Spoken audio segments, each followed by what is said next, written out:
So that's what got me into writing on a more full-time basis. And that's what got me to meet Greg Garcia, who I've worked for the last 20 years. And so the reinventing myself turned out to be a good thing. And it's all because some executive said that I was old news. But here I am now. Wow. That's inspiring. Oh, thank you. Really And that voice you heard is my next guest. Let me introduce you. The intro is really long. Okay, here we go. There's the drum roll. My guest this week has also reinvented herself. She's a graduate of Santa Barbara High School. Nobody does that. I'm kidding. But she did graduate from the Royal Academy of Dramatic Art, and literally not a lot of people do that. She then went to New York. She was on stage with Rex Harrison and Claudette Colbert. I want to talk about that in a play called Aren't We All? She also did a play with Tony Randall that toured the country. Then she goes to Los Angeles and she's on TV shows Seinfeld. We can compare notes there. The Nanny. I want to talk a little bit about Fran Drescher because I have an observation. And then she also moved her family to Santa Barbara and reinvents herself and has developed this really great career in voiceover and especially audiobook reading.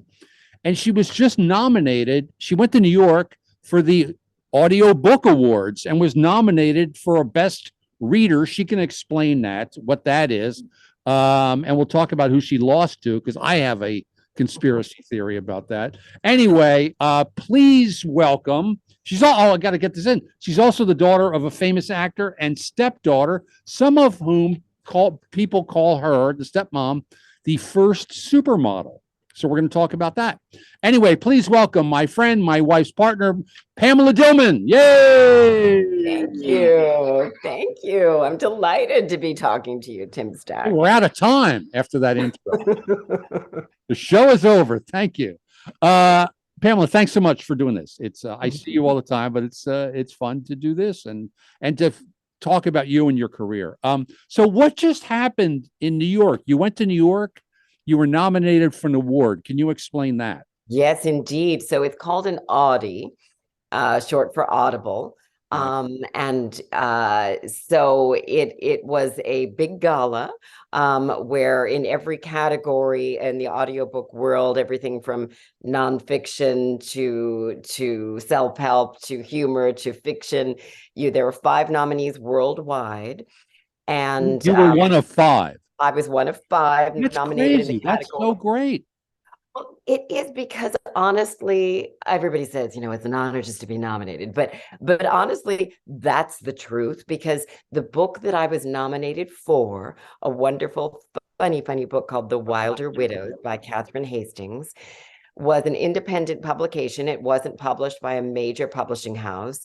And I produced, directed, mastered it, engineered it when she came to me for the job. So it was both not a publishing house behind it and not a major publishing house behind the audio version. So the fact that it even came to the attention of the Audio Publishers Association is a very big deal. Well, that's really a kudos to you. It is. I'm really, it was mind blowing that I think it's a very funny book. We were also the only book that was not a sort of personal memoir. I mean, the David Sedaris one, one of the funny guys. He's fantastic, and his books are fantastic. Yes.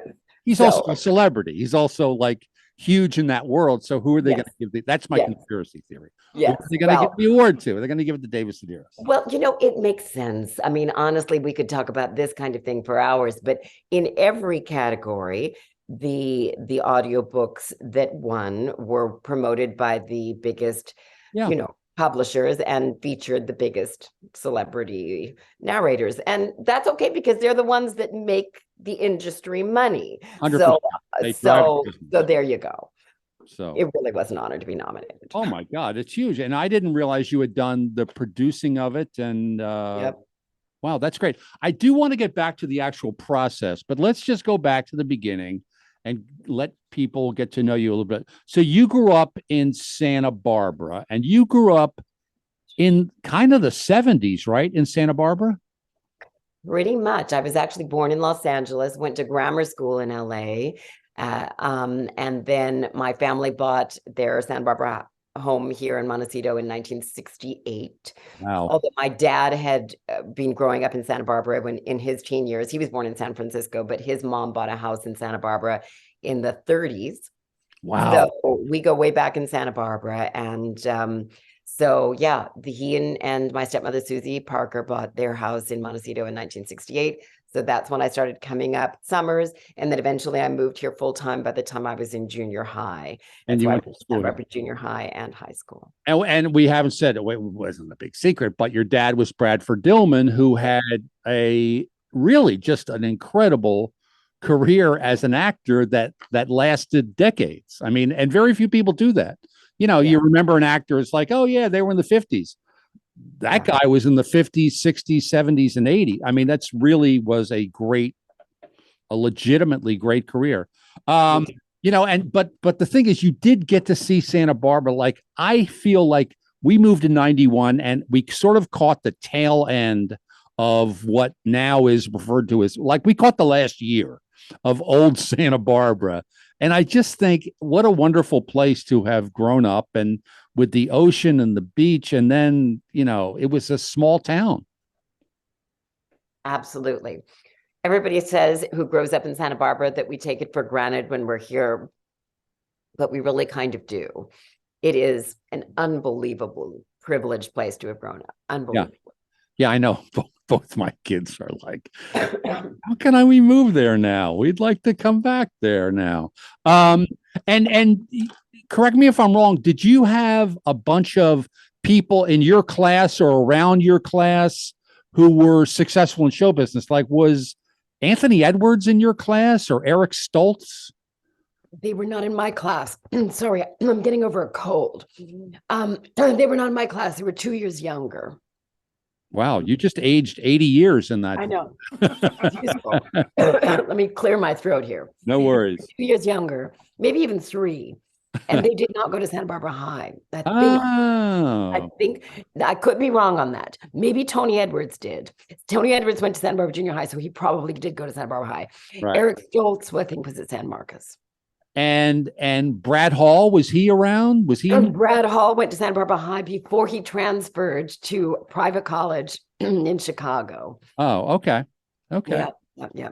So then you guys, then how did you end up at the Royal Academy of Dramatic Art in London? That had to be, I mean, maybe your dad was influencing you. That had to be a big move. My dad did not want me to become an actor. No. Yeah, he was pretty set on the fact that the industry is not good for women. He was not wrong. And yeah, it's true. Oh, and particularly, it's better, but horrible back then. It was horrible. And particularly if you were going to be in a leading lady category as opposed to a character category. 1,000%. Yeah. On that. So he did not want me to go into the industry, but I was set on it. Excuse me. So I told him I wanted to audition for drama schools. I also applied for the regular colleges. Uh-huh. And I got into Northwestern, which Brad Hall went to, and right. Julia Louis-Dreyfus. So that was a good move. But I thought I wanted the drama school experience. So I auditioned for the Royal Academy of Dramatic Art and Juilliard. Did not get accepted into Juilliard, but and interestingly, they told me that they liked my audition at Juilliard, but the reason that they were not going to accept me was that my voice had a slight sibilance to the S, and that yes. So that was really an interesting thing. I worked on that sibilance for years after that. First of all, if I had been given that note, I'd have to go get a dictionary to look up the word. What does that mean? It meant that I was not placing my tongue properly in my mouth to not produce a slight on the S. Can't you be taught that? Well, Is this was my point that that's that I needed to true? obviously learn that, but I'm sure there were other reasons. However, the director at RADA saw something in me, despite the fact that my audition was. Oh, my dad actually helped me on my audition. We had to do two pieces, a classic and a contemporary. And I chose Juliet's Gallop a Pace speech, and then something from a play called And Miss Reardon Drinks a Little, which was a real character stretch. And my dad, who came from an actor studio background, he literally trained with Lee Strasberg, and Oh my God. he coached me on this audition, which was terrifying. By the way, I'm just digressing all over the place. That's But right. if I can say that to work with my dad in an audition for the Royal Academy of Dramatic Art was the most terrifying experience of my life. Not the audition, but being coached by my dad. That was So the funny. most. I mentioned Greg Garcia earlier, and he's got a son who's an actor, and you can just see when the son is laying down an audition. And now in this world of self-taping, he sends Greg the audition before he hands it in, and then he gets notes back. And I know that Camden, who's a great actor, he's really a really good actor, but you just know he's sweating out like, what's he gonna say? Oh my God, my dad's got notes. So It's so true. yeah. I have never been more nervous in my life for anything than working with my dad on that audition. So by the time I got into the actual audition, I was not nearly as nervous. It still is remarkable to me looking back that I got in because I was the only American accepted that year. And Hugh Crotwell, the then principal of RADA, saw something in me despite my ridiculous audition where I literally like put on a wig. I did this thing where first I did the Juliet and then I turned around and I put on a wig and I turned back around and did this really over the top, I think.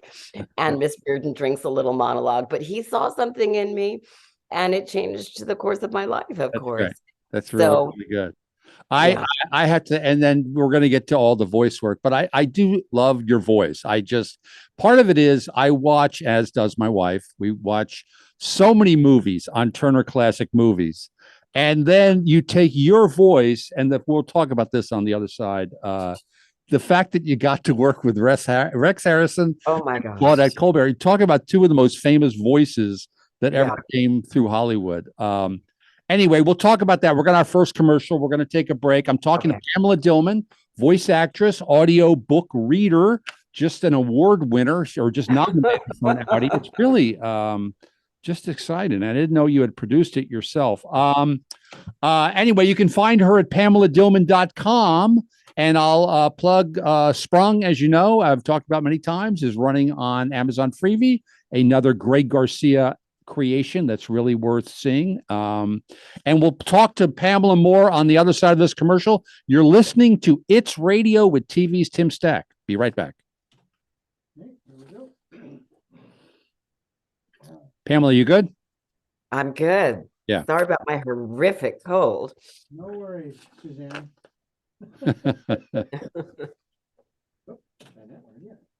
He extended a single finger and touched her under the chin as he said it. Marthe de Florian. It's the perfect name for you. She curled her lips and smiled. The cafe was sumptuous and elegant. It delighted her that Charles thought its name also suited her. Do you like it? He asked. Who knew it would be so easy to lose my name and start again with a new one?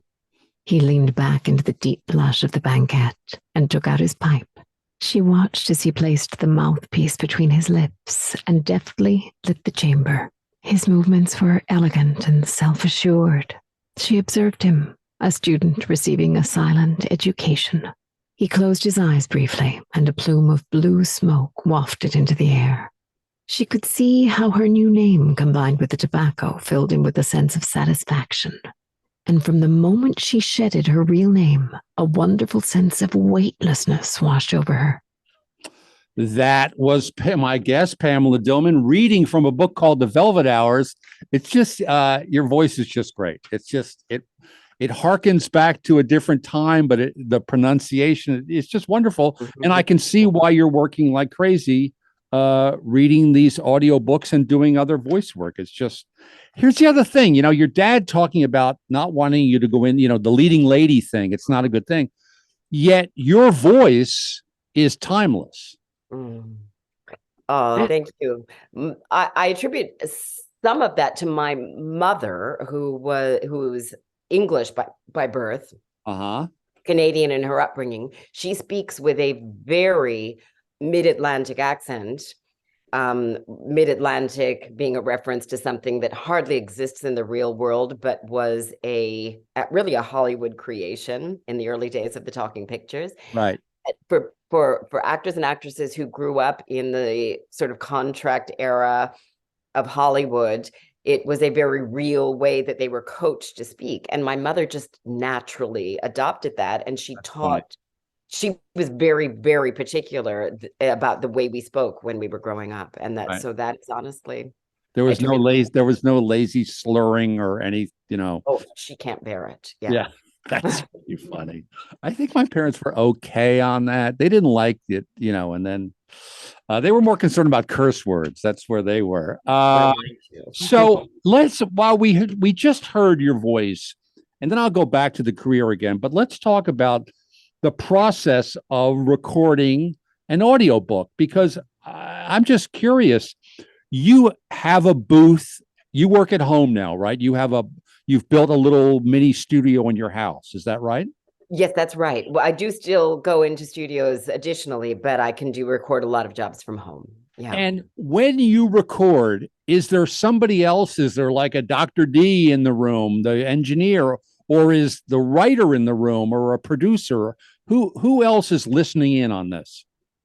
It depends upon the job. It depends upon the production company that's behind it.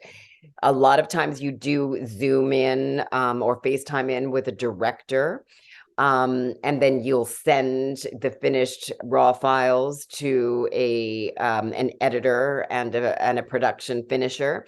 But sometimes if there's not a budget for that, it's all you. And that was the case in the book that I was nominated for. So they just let you do it. What if they have notes or changes? They'll just give you notes and you re-record those parts? Exactly. And that happens. I mean, no matter how much you go over it, there will always be pickups.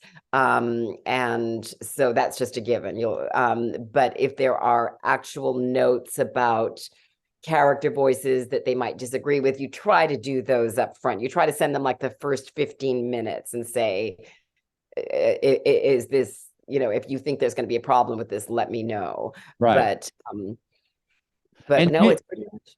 And do you, that was one of my questions, is if there's a character in the book, then you have a voice for that character, and there's another character that may have a different voice other than the narrator.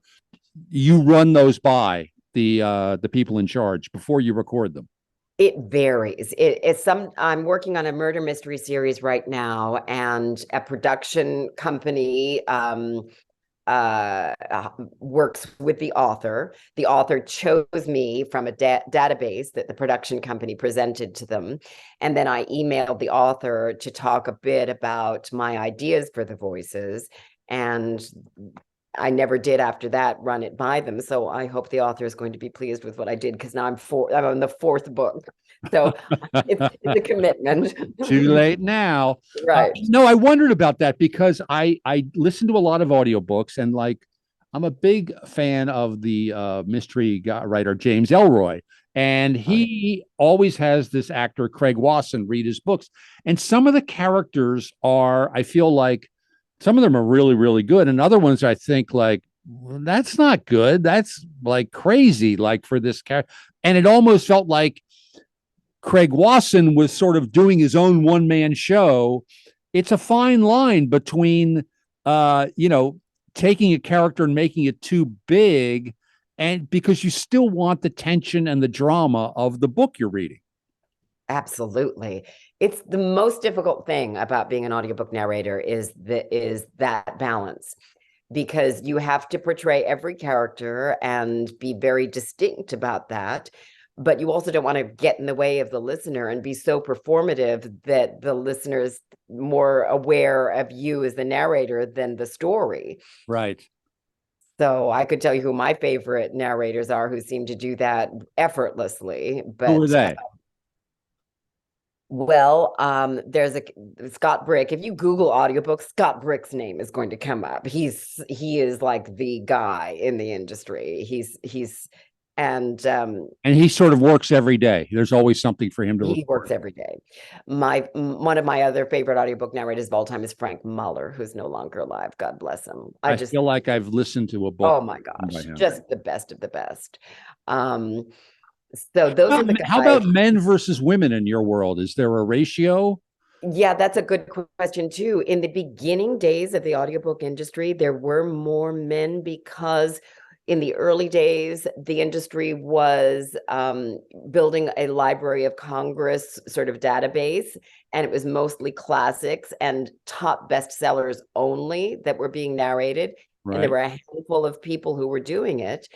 And a lot of the classics were written by men. So a lot of them were cast for men narrators because you tend to be cast according to the gender of the author, although not always. If the author has written a book from an opposite gender's point of view, then that will be how it will probably be cast. But most of the classics were written by men, therefore most of the classics were narrated by men. Wow.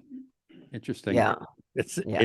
It's a whole world, and it's a world that's not going away. Like I It's look at growing my on. world now of streaming television, and Hollywood is in such disarray, and it's just crazy. But the audiobook world that bleeds right in with podcasts and radio shows, it seems to be growing to me. It's growing. I just got back from New York, which is where I got this cold, I'm sure.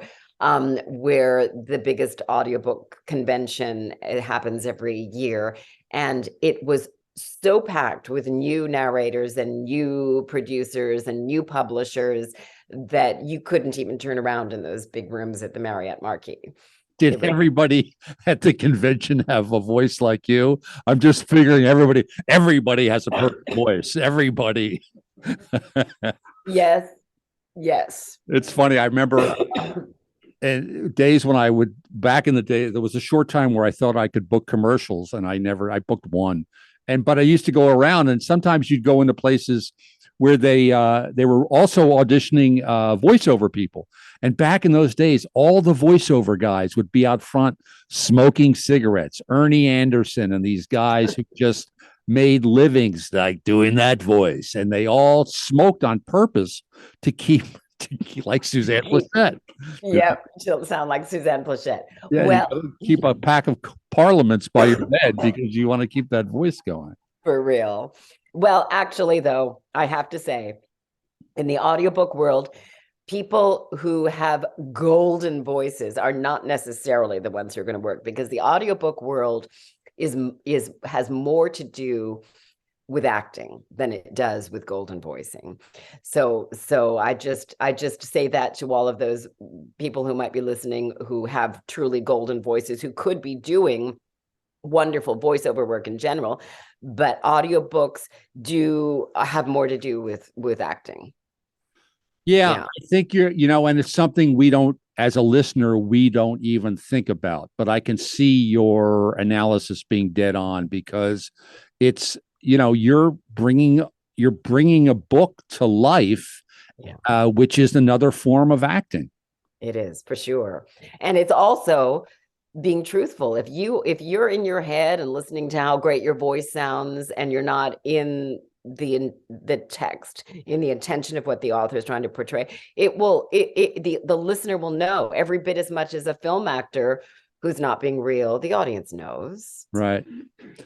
Okay, so let's go back to the career. I gotta talk about that. You were on stage with Rex Harrison and Claudette Colbert. Were they nice people? It was such a fabulous experience. So yes, they were wonderful to us. I was 25, they were 85. It was 185. Extraordinary life experience. Did they remember their lines? Yes, indeed. They'd been doing that particular play. It started in London, so they'd already been doing it for a year by the time it came to the States. Yeah. So it was not a problem for them. They had completely different ways of working. Interestingly, Rex Harrison, even though he would never have called himself a method actor, but he produced a performance every day that was determined by his mood that day. So if he was not sort of feeling in a great mood, his performance would reflect a certain kind of sourness and moodiness that it hadn't perhaps the day before. His lines That were always doesn't sound like fun. no, the audiences didn't always get the best of Rex. They Yeah. got an absolutely perfect interpretation of what Claudette Colbert wanted to give. Every single time it was exactly the same. Rex, and which was great. That was Yeah. they got what they came for, and the audience got it. But Rex would give what he felt like giving on that Wow. day. He sounds a little bit of a diva. But I'm always curious when I, I love old movies. I love old movie stars. We're going to talk about your dad on the other side of this. But I'm just so entranced with it. And the few times I've ever gotten to work, like I got to work with Robert Mitchum and I got to work with Blake Edwards, I always end up talking to them because I know something about them, and anyway, it strikes up a conversation and they somehow start talking to me, which is a wonderful thing. Did you converse with them a lot? I mean, they're just two screen legends. I was just wondering, like, Yes. And so it's yes and no. They definitely had, they stayed in different hotels while we were on tour. They had their own social lives than from us younger cast members, but we did do things together. And Claudette, I would say, was more purposeful in the way that she would include the rest of the cast than Rex. He was a little curmudgeonly in those years, and his last wife was very protective of him. So one of the things people always want to ask is that he was a notorious ladies' man. is that true? Yes, that is absolutely true. But by the time I worked with him, it was policed by his Oh, okay. That's wife. funny. That's funny.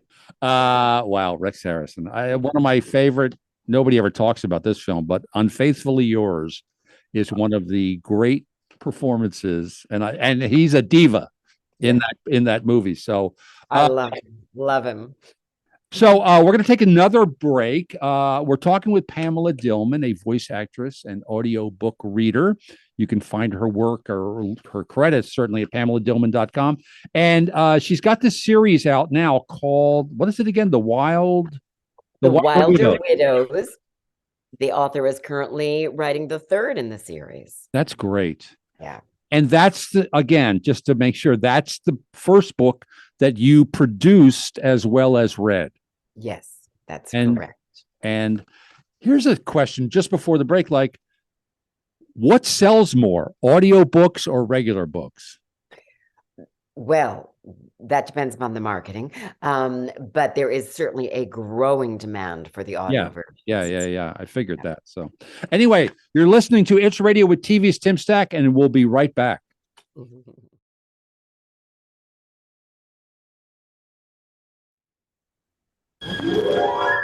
Hello again.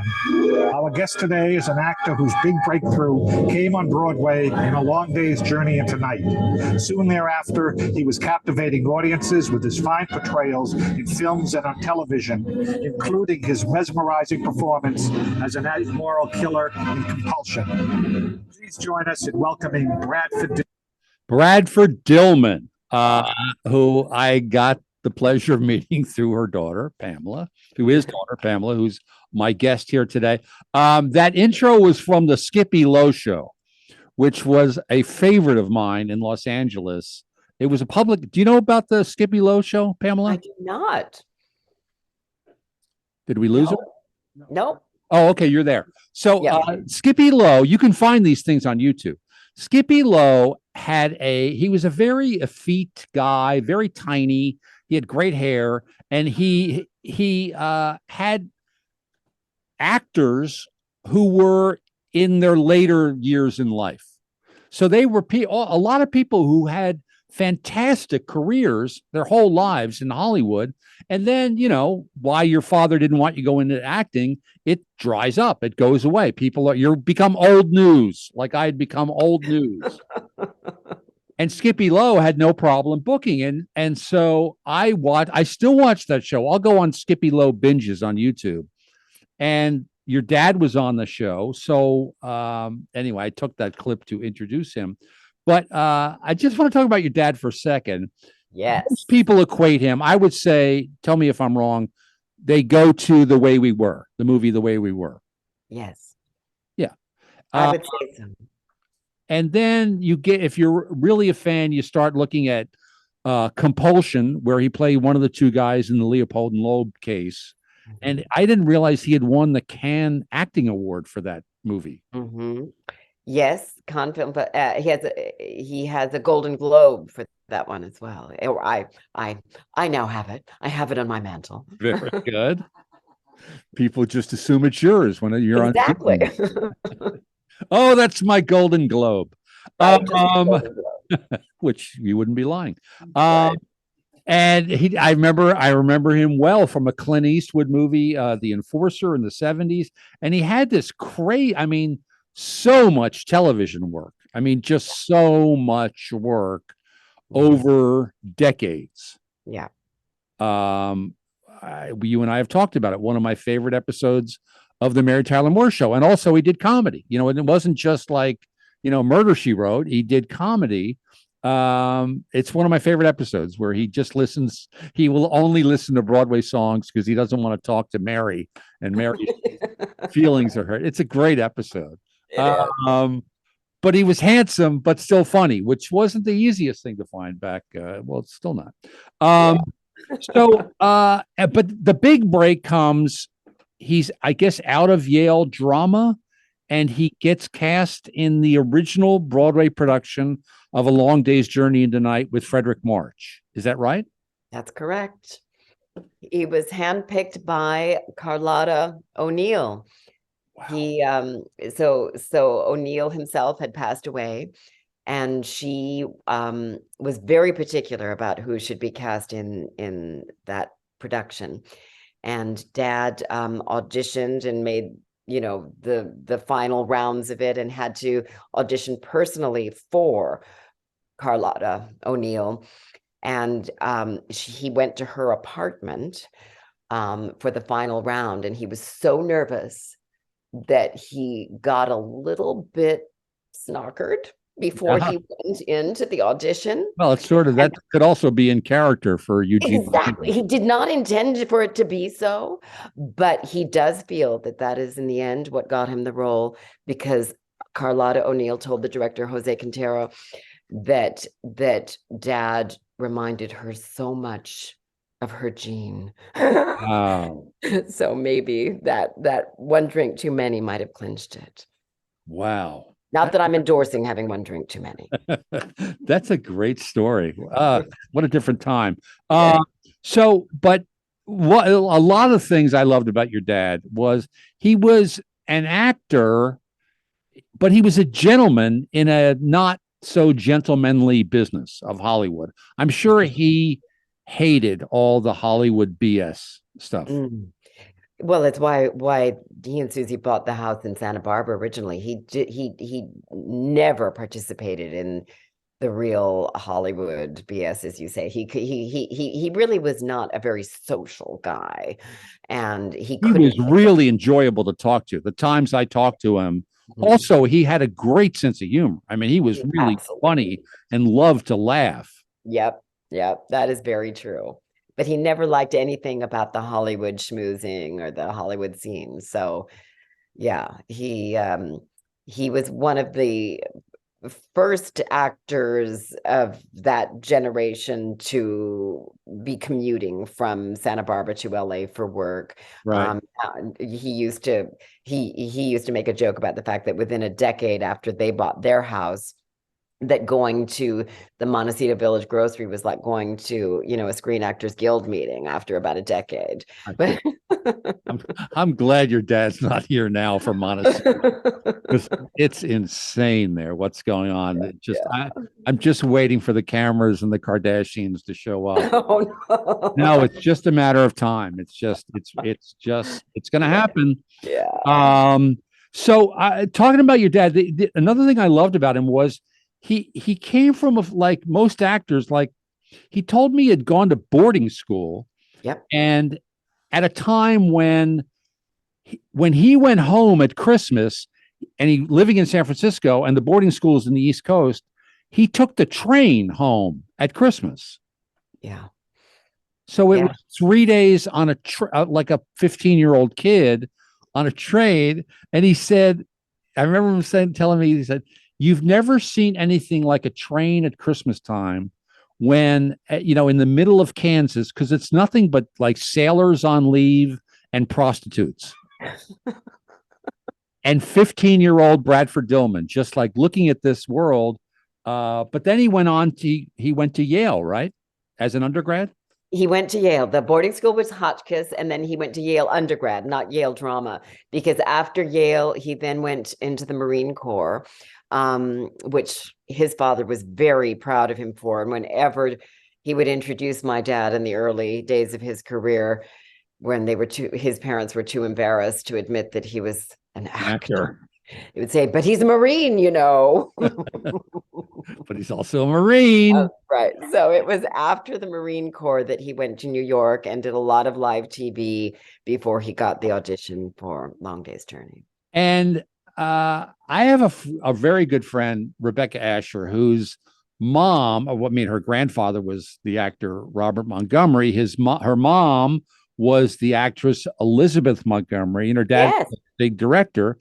But I'm wondering, like, I've asked her about this, like going to the store with your dad, like you're a little kid, but he's a star. Was that a weird experience?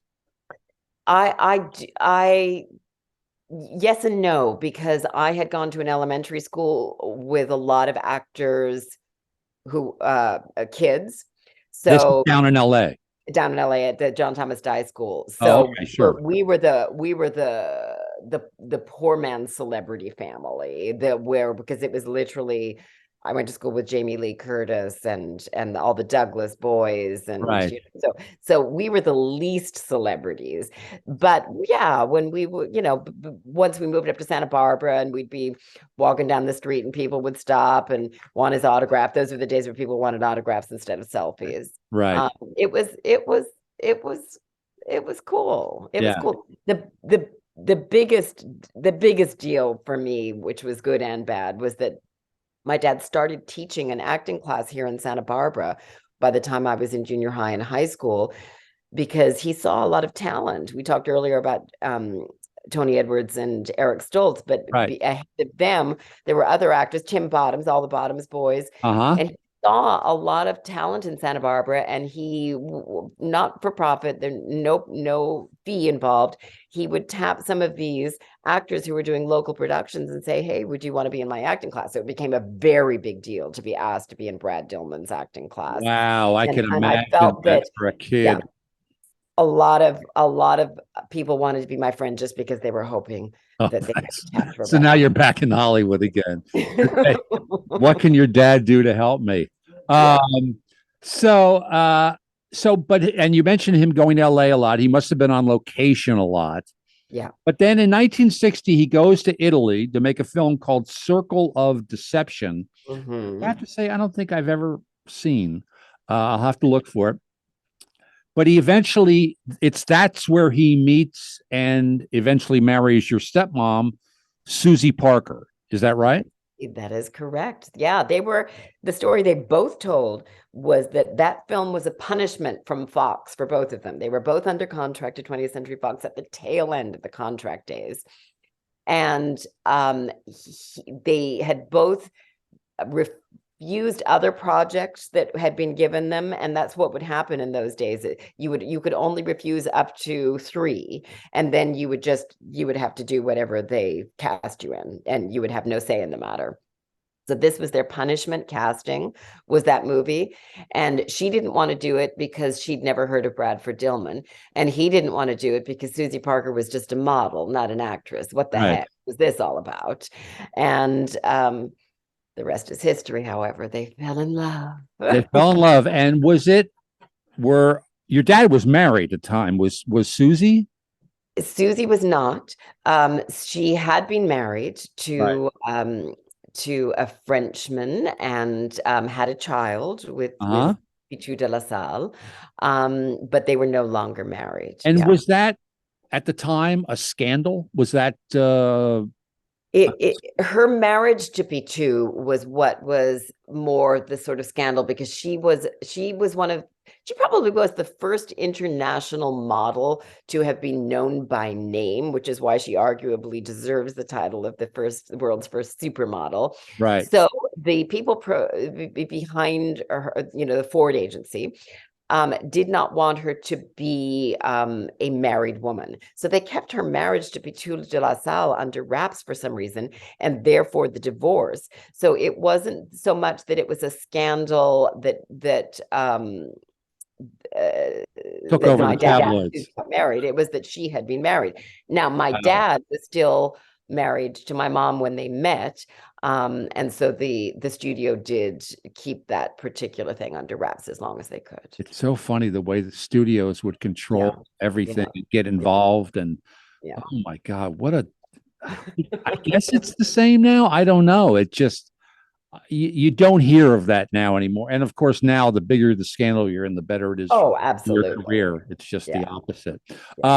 We're going to come up on our final break. I'm talking to Pamela Dillman. You can find her at PamelaDillman.com. She's an Audie nominee for her work as an audiobook reader and a voice actress. And you can always watch Sprung on Amazon Freevee. I always tell people that. And we'll be right back with Pamela. And you're listening to It's Radio with TV's Tim. Most people really don't understand hospice care until we receive it. I didn't, not until my stepmother was on hospice with VNA Health. Patients and families need to know that you don't have to walk the end-of-life path alone. VNA Health can be there with you, surrounding you with compassion and dignity and peace. VNA Health is here to help when you need it most. That was my guest, Pamela Dillman, an on-camera commercial for it's Visiting Nurses, right? Isn't that the group?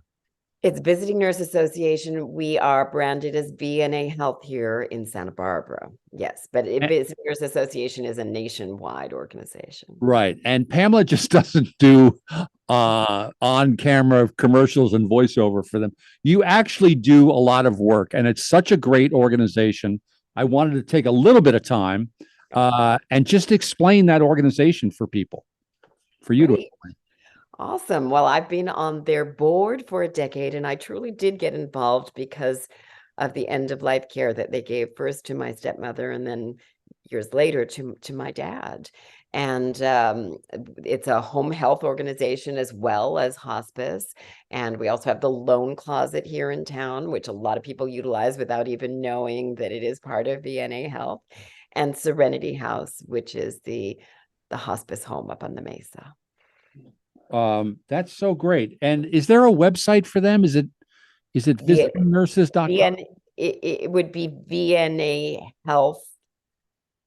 I could look it up for you, but yes, VNA Health dot something. Yeah. It could be VNA Health SB . I'm not sure about that. Yeah. And then, are you also involved in with Center Theater Group here in town?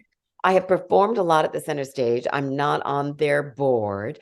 I have been on the board of other arts organizations. I'm still currently on the board of Creative Network, which is a national organization that helps kids from underprivileged communities by teaching them dance, mainly hip hop. After school program that keeps them, making good choices and artistic ones. Wow, that's so great. So let's go back. We missed some of this. We're going to go back and find some other things to talk about, which is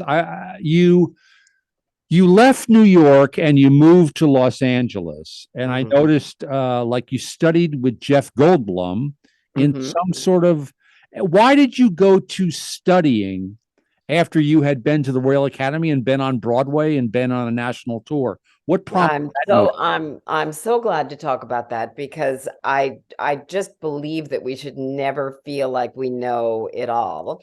And I was working, but I wasn't getting the jobs that I sometimes felt that I should have gotten. Right. And so I obviously needed to learn a thing or two about how to audition again. And so I happened upon Playhouse West in Los Angeles, which is the LA version of Neighborhood Playhouse in New York. It was run at that time by Jeff Goldblum and Robert Carnegie. Robert Carnegie still runs Playhouse West in Los Angeles. And so I started all over, trained with him, learned his Meisner method, and I became absolutely fascinated with that process and eventually started teaching there. Oh, okay. Yeah. Did not know that. I find teaching, I teach at a writing class right now. I go in and out, it's not a full-time job. I find teaching writing has made me a better writer. I don't know if I am or not, but it makes me feel that way. Did you find that as an acting teacher? I absolutely. Yeah. I absolutely learned something every day I was teaching to a student, and I still coach for auditions, and I sometimes teach a class at City College. So I do find that very fulfilling. And in the voiceover world, I take master classes all the time. You always have something to learn from somebody else. Right. Well, that's a great philosophy. I wish I could do more. No, it really is. It's how we should live. So I want to quickly talk about, because you knew Brad Hall from Santa Barbara, and then you're cast in Seinfeld with his wife, Julia Louis-Dreyfus. I wanted to hear your take on doing an episode of Seinfeld. Was that a good experience? Oh, it was fantastic. Brad pulled no strings for me in getting me that audition. Neither did Julia. It was just one of those things. Larry David ended up liking my audition, and that's how it happened. And it was a great experience. One of the friendliest cast, and the most relaxed, and just, it was a truly fun experience. And Tim, that's not the case on every. No, that's why I wanted to bring it up, because I also found them all to be the most professional show I'd ever worked on. So many people just, you come to the table on Monday and all the regulars are talking about what they bought over the weekend, and it's a new BMW or something. And it just wasn't like they were there to work, and they all rehearsed very hard. Jerry, I don't know if this was your experience, didn't come down, he would come down to rehearse and then he'd go back to the office to write. So he wasn't there that much. And Julia had just had a baby, so she was sort of in and out. But the rest of them, when they worked really hard. Like, they worked really hard. Jerry wanted to run lines with me before the scene, which, people might or might not know. That's actually that really touched me, that he wanted to run the lines. Yes. Yeah, it touched you that he wanted to run lines with you. And also, for me, it's just like he's, and that speaks to how sad it is with actors.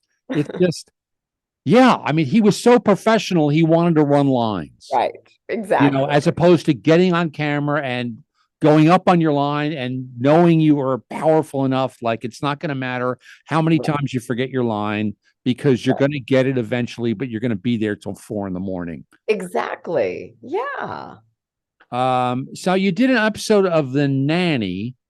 I just want to hear your take on Fran Drescher. Nothing nasty. I just wanted to, if you have any impressions, because I have a distinct memory of Fran Drescher, but I want to hear yours first. Okay. It was I would say not the same experience as Seinfeld, in that the cast pretty much kept to themselves Huh? on that show, and you really didn't see them until you showed up at the set, and there was no commingling. My strongest memory of working on that show was that, I'm not sure if it came from Fran Drescher or from one of the producers, but after I had been cast, there was some feedback that she and I looked too much alike and they needed to change my hair color. So literally before the first day of taping, the hair people came to me and said, we're going to give you a red wig because you look too much like Fran. I can see that. I just, I don't act very much anymore, but I just did a small bit in The Old Man, and I normally wear glasses like I'm wearing right now. And they said, take them off because you look too much like John Lithgow and he's wearing glasses. Like, oh, I get that. I get that. Yeah. No, my take on her was I did a pilot years ago with Ben Savage was the star who went on to Boy Meets World, and now he's running for Congress. He's running for Congress. Yes.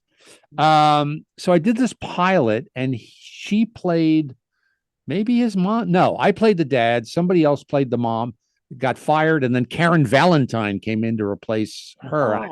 I knew the pilot was going to go without me because she came in and she was maybe 15 years older than me, playing my wife, they were just running the clock out on this pilot.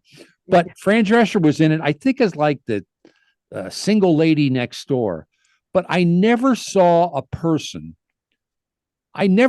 more confident person in my like in show business. Like, I never saw a more like, she walked into the audition room to test ahead of me, and it just a swagger that was just like, and it wasn't cockiness, it was just confidence. Like, I got this. You don't have to worry. I'm all over it. I got the part, but let's have some fun. Wow, that's saying something, because I think deep down, none of us are really. No, you're absolutely right. We're all actually really insecure. She's probably more insecure to be able to pull that off. So I just want to go back. We're getting to the end. I want to go back and ask you this question, especially regarding your dad and the time you grew up. When you saw Once Upon a Time in Hollywood, did that hit home for you? I'm assuming you saw the movie. I did. I'm thinking of all the Westerns because your dad was in so many of those. For sure he was. Yeah, no, it did. It did actually strike me. I don't see currently a lot of stuff since movies have not been in theaters. Yeah. I'm not seeing a lot. So I did end up seeing that one on a streaming service. And I would say it did hit home. It really brought home to me that time and place that my dad. Because he would have been in the thick of that. And you could absolutely see him having a career where he was doing movies, and then television comes in, and I just. Well, and plus what I'm getting at with it. Go ahead. Sorry, I cut you off. His hairdresser was Jay Sebring, so that was actually like a personal thing too. Really? Yeah. Wow. And wasn't he one of the people murdered? Yes. Mm-hmm. Yeah. Oh my gosh. Yeah. So that was personal. Well, that's even more personal than I thought.